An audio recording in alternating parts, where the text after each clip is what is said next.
પોરબંદરના પીએમ શ્રી કેન્દ્રીય વિદ્યાલયના વિદ્યાર્થીઓએ શ્રી જલારામ વાત્સલ્યધામ છાયા વૃદ્ધાશ્રમની મુલાકાત લીધી હતી.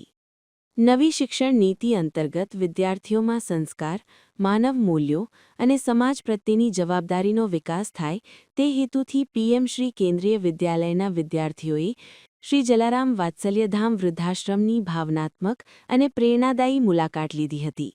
આ કાર્યક્રમ પ્રાચાર્ય રાકેશ કાંતિવાલના માર્ગદર્શન હેઠળ અને ડોક્ટર દેવીલા મહેતાના નેતૃત્વથી આયોજન કરવામાં આવ્યો હતો.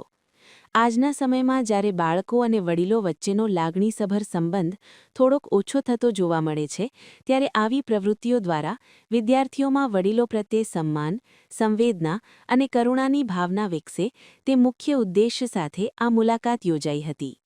મુલાકાત દરમિયાન વિદ્યાર્થીઓએ વૃદ્ધાશ્રમના વડીલો સાથે આત્મીયતાપૂર્વક વાતચીત કરી, તેમના જીવનના અનુભવો સાંભળ્યા તથા નાનકડા ઇન્ટરવ્યૂ લઈને જીવનમાં મળેલા સંઘર્ષ અને સફળતાની પ્રેરણાદાયી કહાણીઓ જાણી. આ વાતચીત દ્વારા વિદ્યાર્થીઓને જીવનના મૂલ્યો, સંયમ, ધીરજ અને પરિવારના મહત્વ વિશે ઊંડી સમજ મળી.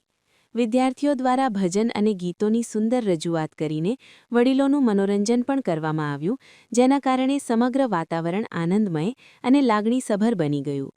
કાર્યક્રમને સફળ બનાવવા માટે તેજસભાઈ લાખાણી તથા સમગ્ર ટ્રસ્ટ પરિવારનો વિશેષ સહયોગ પ્રાપ્ત થયો, તેમજ જીતેશભાઈ વિઠલાણી દ્વારા પણ ઉદાર સહકાર આપવામાં આવતા કાર્યક્રમ વધુ સફળ અને અર્થપૂર્ણ બની શક્યો હતો. આ પ્રસંગે શાળાના શિક્ષકગણ શિવકુમારજી, વિષ્ણુ મીના, જયદીપ વાજા અને રૂકસાના કુરેશી પણ વિદ્યાર્થીઓ સાથે હાજર રહ્યા હતા અને સમગ્ર કાર્યક્રમને સફળ બનાવવા માર્ગદર્શન આપ્યું હતું. આવી સામાજિક અને શૈક્ષણિક પ્રવૃત્તિઓ દ્વારા વિદ્યાર્થીઓમાં સેવાભાવના, માનવતા, સહાનુભૂતિ અને વડીલો પ્રત્યે આદર જેવી સંસ્કારી મૂલ્યોનો વિકાસ થાય છે. પીએમ શ્રી કેન્દ્રીય વિદ્યાલય દ્વારા યોજાતી આવી પ્રવૃત્તિઓ વિદ્યાર્થીઓને માત્ર શૈક્ષણિક જ નહીં, પરંતુ સારા નાગરિક તરીકે ઘડવામાં પણ મહત્વપૂર્ણ ભૂમિકા ભજવે છે. નિપુલ પોપટ, પોરબંદર, ટાઈમ્સ.